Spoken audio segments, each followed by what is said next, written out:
in the Western world, they are trying to turn females masculine. It's not an accident. None of this is an accident. All of this is done very, very purposefully. And it's to destroy the will of man.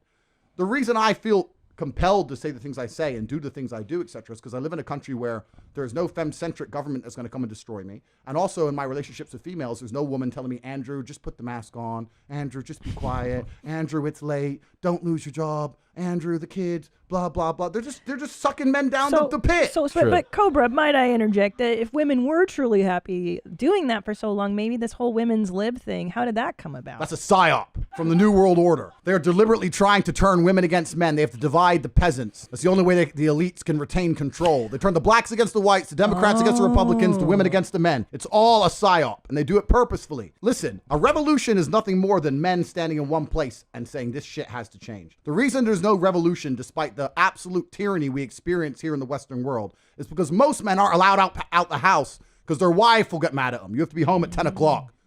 Come home. You're not allowed out. But what about the kids? Should he be home? Sure, you should be home for your kids. But my point is, you're not going to feel like a king or feel brave enough to go and rebel against the New World Order if you don't even feel in charge of your own house.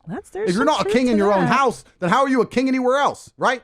And the law is set up in a way in the Western world. Like that. The law is set up in the way in the Western world where men have absolutely zero power. Most men are clinically depressed, working jobs they hate, in sexless marriages, and they know they can't leave because they lose the house and they lose the kids and they lose everything else. So they don't have time to be concerned with anything that's actually happening in the world. They keep us divided and distracted. And empowering females is the easiest way to weaken the will of men. What happened when the Romans conquered the Greeks? The first thing they did was kill all the fighting age males. And we live in a world now where they are deliberately killing the fighting age males. They're killing the spirit, the warrior spirit inside of men. And they're doing that by motivating females and empowering them to the point where they're going to sit there and go, you know what? I'm a feminist. You can't tell me what to do. I'm allowed to go out with my friends. He's just my friend. I'm allowed to sleep at his house and drink vodka. Oh, I only sucked his dick. What's the problem? You know what? Fine, we get a divorce. I'm taking the fucking house. Yeah. It's bullshit. Yeah.